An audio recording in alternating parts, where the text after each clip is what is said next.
A continuación, Al Pan Pan, las cosas como son.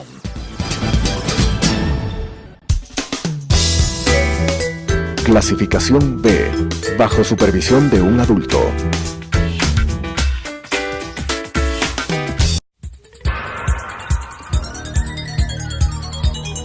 Las opiniones vertidas en este espacio por la producción y dirección del programa son de exclusiva responsabilidad de sus autores y de quienes intervienen en ellos.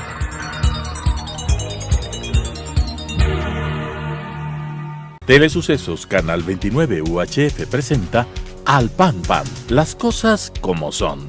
Coyuntura y calidad de la democracia con la conducción de Patricio Aro. Al Pan Pan, las cosas como son.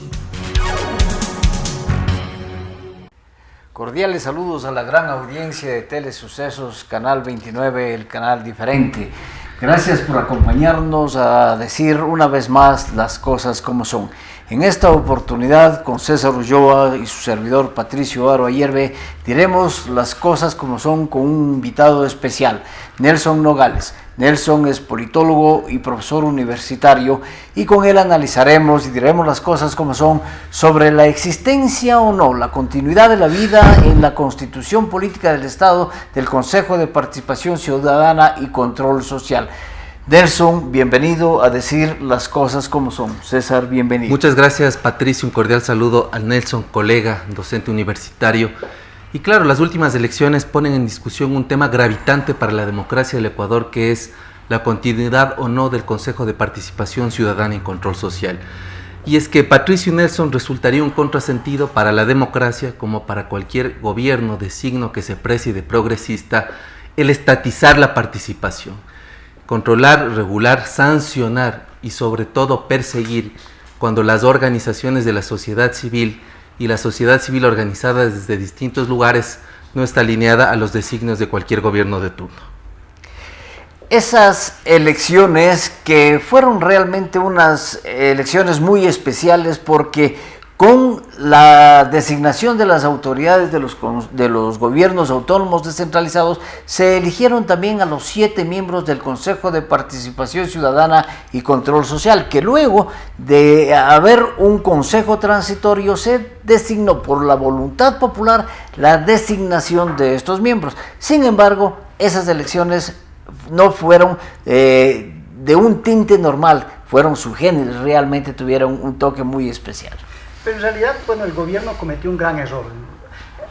Tenía la posibilidad con la consulta popular de modificar radicalmente este órgano, esta instancia, pero no lo hizo. En realidad cerró la puerta con la elección popular de los consejeros. Ahora, es verdad, tú lo dijiste, la elección tuvo muchos problemas, justamente porque no sabían si los consejeros iban en papeleta única, si iban en lista, cómo se iban a elegir, porque no hay una fórmula, no hay un reglamento específico en la norma electoral.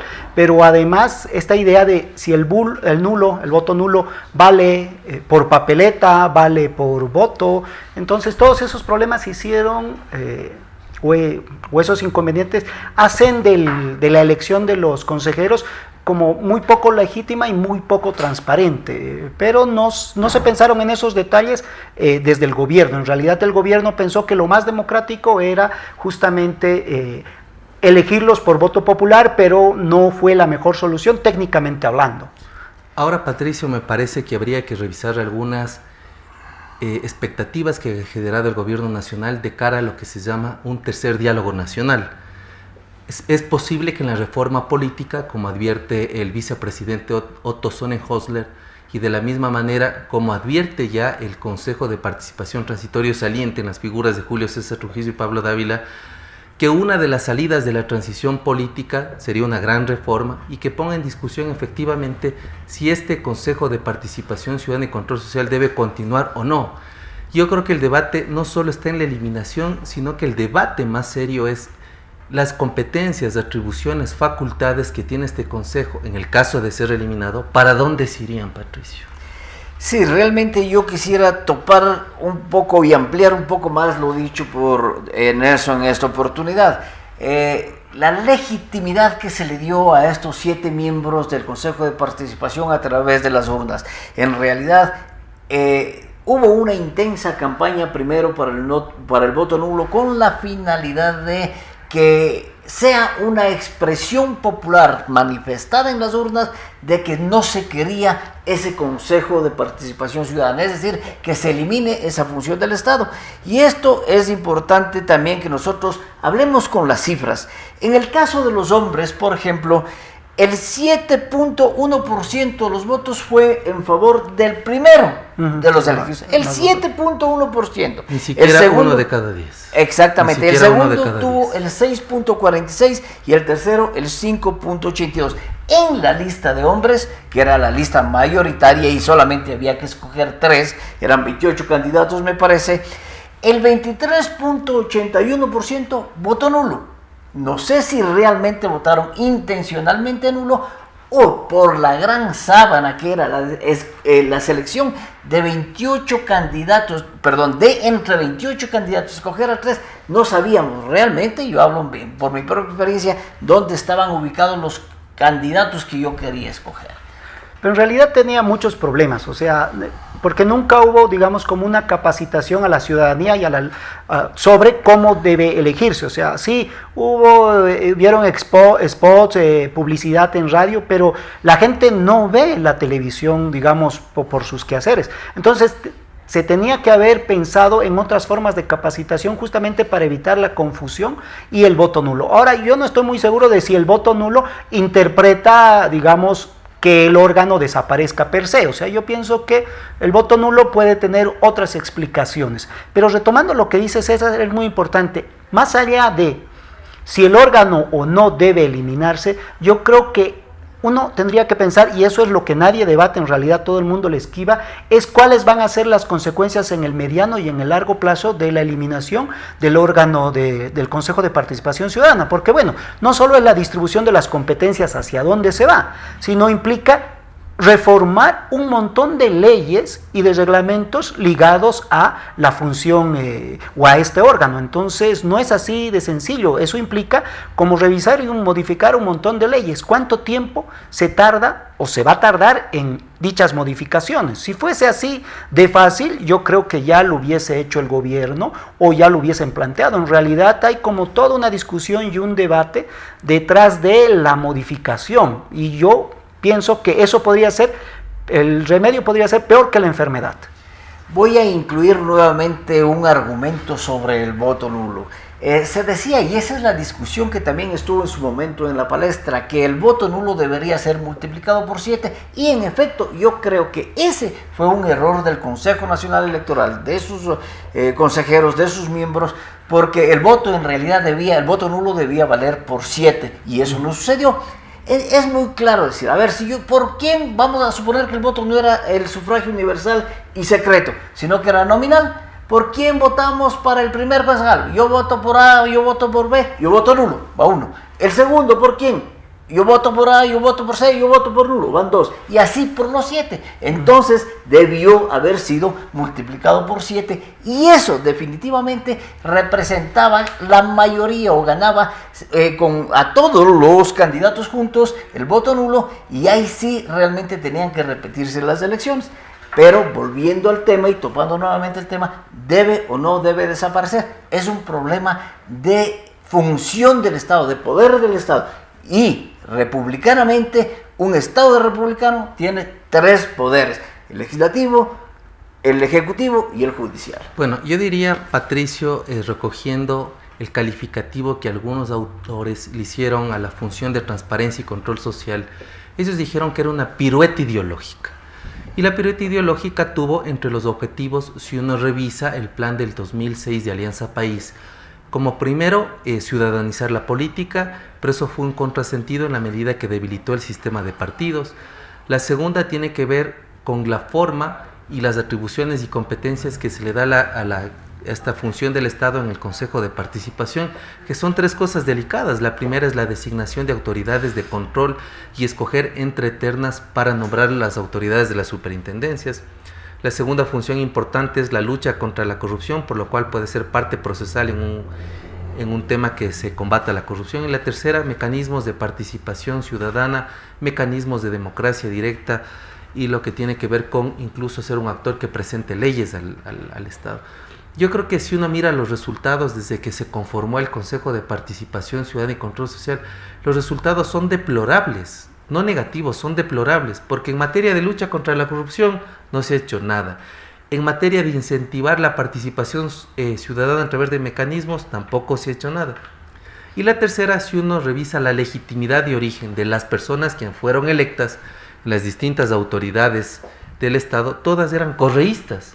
Entonces, los resultados nos hablan de que un consejo de participación de estas características estaba viciado. Entonces, más que un consejo de esas características, y más allá de ser una pirueta ideológica, fue una verdadera estructura para delinquir. Nosotros y los ecuatorianos vimos que al Contralor que fue quien socapó toda la corrupción del gobierno anterior, sacó 110 puntos sobre 10 sobre 100 en el examen de méritos. Entonces eso solo se concibe en una verdadera estructura para delinquir. Entonces fue hecho ese aparataje no para que exista realmente una participación ciudadana, sino para que se puedan ver las cosas y dar las cosas que se han dado y que hoy poco a poco estamos viendo los ecuatorianos y el mundo entero. Pero entonces esa pirueta ideológica tiene que ser eliminada, y con total acuerdo con el doctor Julio César Trujillo y los que le apoyan al interior del Consejo Transitorio, creo que la mayoría de los ecuatorianos nos expresaremos a favor de la eliminación, inicialmente por una consulta, y hay que hacer una reforma, no solamente cambiar leyes. O sea, si fuese tan fácil, yo creo que ya lo hubiesen hecho. El problema, nuevamente, es lo que viene después de la eliminación. O sea, no simplemente es la modificación de las leyes, las normas, toda la concordancia que debe haber dentro de la Constitución, pero también en el resto de leyes. Además, ¿cuál va a ser el mecanismo por el cual se elimina? ¿Constituyente? O sea, acá hay un vicio bien feo, y es que cuando algo no funciona, se va creando algo nuevo totalmente. Y el problema está en una nueva constitución. ¿Cuál es el tiempo en que va a tardar implementarse? Van a tardar en crearse las nuevas leyes orgánicas, cuáles van a ser las nuevas leyes que se van a desprender de la nueva constitución, etcétera, etcétera. Entonces yo creo que la discusión no solo debe plantear el mecanismo o la eliminación o no, sino lo que viene posteriormente, porque en realidad sería como un retroceso en mucho tiempo. O sea, ¿cuánto tiempo tardó el correísmo con las mayorías que tuvo en aprobar sus leyes? Ahora, yo quisiera sumarme a lo que dice Nelson.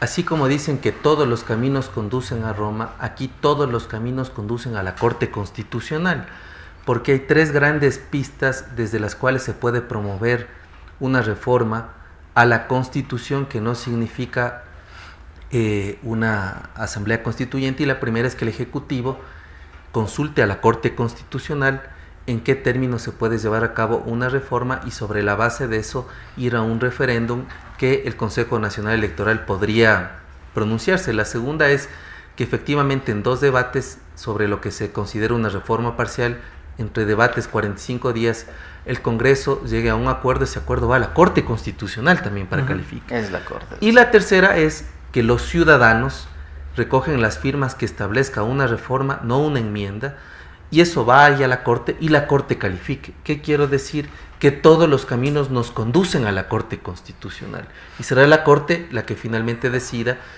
en un tema que a mi modo de ver ya sobrepasó lo jurídico. Me parece que la discusión es una reforma política que habría que ver cómo es desempatada en términos de del pronunciamiento de los jueces de la Corte Constitucional. Sí, pero el camino de la Corte Constitucional llega también a la consulta popular. Es decir, el mecanismo para alterar, eliminar o no esta función del Estado va por una consulta popular. Si la Corte aprueba. Si es que la Corte aprueba. Por eso el camino de la Corte llega a la consulta popular.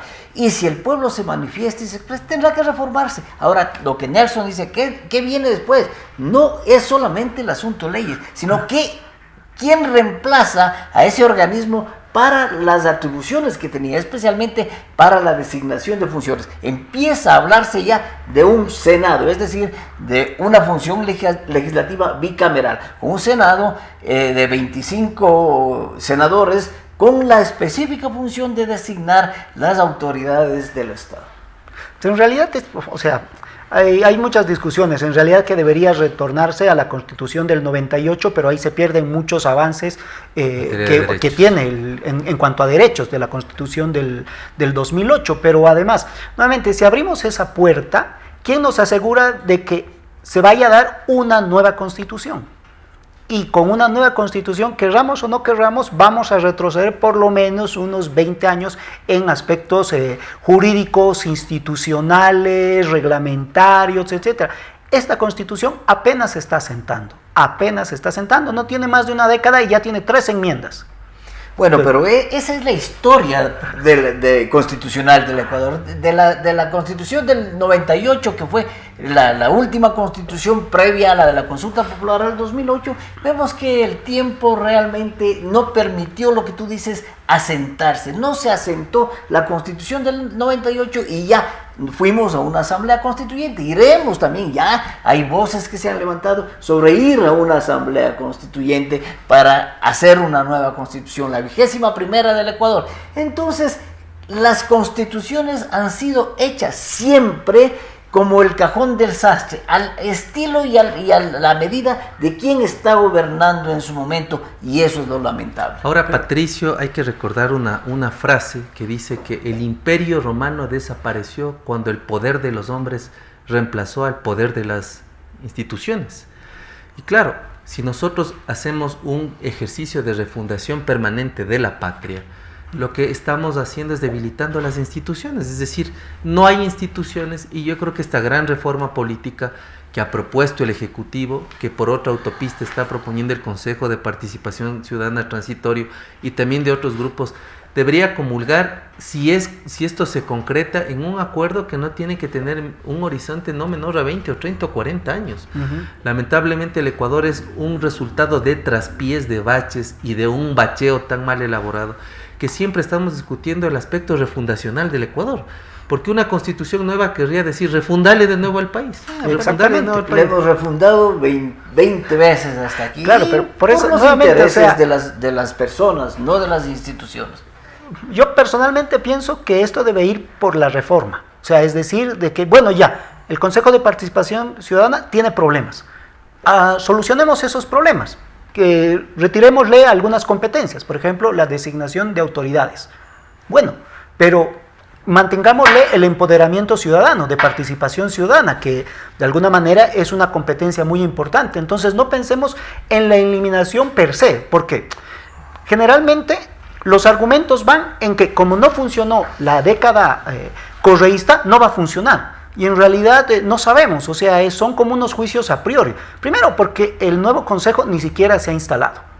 Segundo, porque ya va a haber un mayor equilibrio, no va a ser una mayoría ligada al gobierno. Apenas hay 2 ligados a una lista específica. Los otros, bueno, quizás tengan una relación indirecta o directa con. Eso va a crear un equilibrio. Además, por ser un consejo nuevo, elegido por voto popular, todo el mundo va a tener la mirada sobre esos personeros, por lo tanto ellos no van a cometer, bueno, uno pensaría que no van a cometer el error que cometieron los anteriores. Entonces yo creería que se debería más bien tratar de potenciar algunas competencias de ese consejo y sí, pensar en la eliminación de otras que lógicamente generaron muchos problemas, sobre todo en temas de corrupción, pero no eliminar, porque si abrimos esa puerta, nuevamente es cambio de leyes, cambio de instituciones, cambio de reglamentos, y es como, ¿y cuáles van a ser esas nuevas instituciones? ¿Cuáles van a ser esos nuevos reglamentos?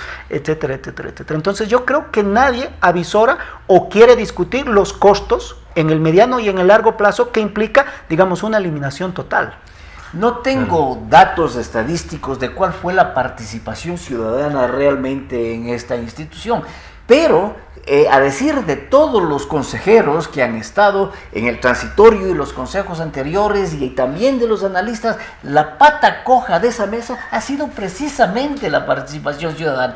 O sea, se creó un organismo de participación ciudadana y no se tuvo la participación ciudadana necesaria para decidir y tomar decisiones. la presencia de la silla vacía, por ejemplo, en las diferentes instituciones, simplemente ha quedado en eso, en silla vacía. Pero, a ver, entonces pensemos, no o sea, hay participación, y no hubo participación. Según la Constitución, se supone que todos los cantones o los municipios tienen que crear reglamentos específicos con respecto al uso de la silla vacía. Y a nivel nacional, apenas creo que son 4 o 5 los municipios que implementaron de los 220. Entonces, pero es que no es directamente una responsabilidad del Consejo de Participación, sino es el municipio el que tiene que crear el reglamento, y eso ya es voluntad política. A ver, pensemos, hay muchas cosas institucionalmente hablando que no funcionan, o sea, y nadie habla de cómo hay que eliminar eso. Pensemos en la justicia, la administración de la justicia. A ver, ¿cuántos presos sin sentencia ejecutoriada hay en la cárcel? Sí, pero eso no quiere decir que la justicia no funciona, que funciona mal, que se demora, pero funciona. Ahora, es decir, ahora si Patricio, sin justicia hay muchas cosas que no no fallido realmente. ¿No? Ahora, yo creo que el vicio mayor fue que cuando con bombos y platillos, los noveleros que trabajaron de forma romántica en la Constitución del 2008 no se dieron cuenta que era incompatible un modelo hiperpresidencialista que vaya de la mano con un catálogo extraordinario en progresividad de derechos y de garantías. Entonces, yo no sé, cuando estas personas estaban redactando y de forma bastante alegre pusieron una serie de cosas, no miraron las inconsistencias. Como una inconsistencia es que exista progresividad en el derecho de participación y a la vez se clausure, se limite, se controle, se regule la participación de los ciudadanos. Por otra parte, Nelson dijo algo que es clave. La Constitución establece claramente los mecanismos de democracia directa. Si están establecidos los mecanismos de democracia directa, que es silla vacía, que es asamblea, que son presupuestos participativos, que tiene que ver con consulta y referendo, con revocatoria del mandato, entonces, ¿para qué se creó un Consejo de Participación Ciudadana que no solo iba a duplicar, sino que en términos de costos iba a debilitar una arquitectura que además ya estaba contemplada en la del 98, los mecanismos de democracia directa?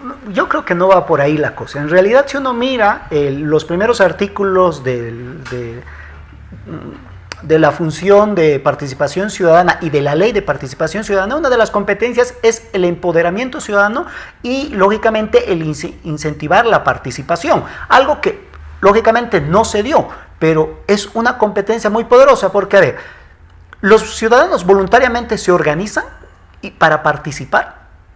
No sucede. Sí, no sucede. Entonces, no sucede. Es la idea de que haya una instancia que justamente vaya creando esos mecanismos, vaya incentivando y que la gente se vaya asociando para tratar de resolver sus problemas o para exigir la solución de sus problemas en los niveles locales de toma de decisiones, cantones, juntas parroquiales, gobiernos provinciales. Entonces, habría que ver justamente eso. No se hizo, pero se podría hacer, porque es como una herramienta muy poderosa. ¿Cuál es la cultura política que tienen? Hacer los partidos políticos, Nelson? Pero el problema de los partidos políticos es que los partidos políticos no tienen ni militancia. Esa instancia sí hubo. La estructura del Consejo de Participación Ciudadana establece una Secretaría de Participación Ciudadana. Otra cosa es que esa Secretaría no haya asumido los roles que le corresponden, y es la de estructurar la participación ciudadana hasta los gobiernos autónomos descentralizados del más bajo nivel. Por lo tanto, esa estructura sí hubo, sino que simplemente ahí precisamente fue la pata coja de la mesa. Yo creo que, Patricio, ahora la ciudadanía organizada, como bien lo manifiesta Nelson, debería pronunciarse y movilizarse a nivel nacional con la finalidad de dinamizar este debate. Que sea entonces la ciudadanía la que exprese si debe o no existir este consejo y buscar los mecanismos más expeditos, porque desde mi criterio este organismo debería ser eliminado. Y ese debate lo va a conducir y lo va a liderar, pienso yo, Julio César Trujillo. Él se ha comprometido a recoger las firmas para llamar a la consulta popular, por lo tanto, también para conducir y llevar adelante el debate. De esta manera, con nuestro invitado Nelson Nogales, César Ulloa y su servidor Patricio Aro Hierve, sobre la permanencia o no del Consejo de Participación Ciudadana y Control Social, hemos dicho las cosas como son. Al pan pan. Las opiniones vertidas en este espacio por la producción y dirección del programa son de exclusiva responsabilidad de sus autores y de quienes intervienen en ellos.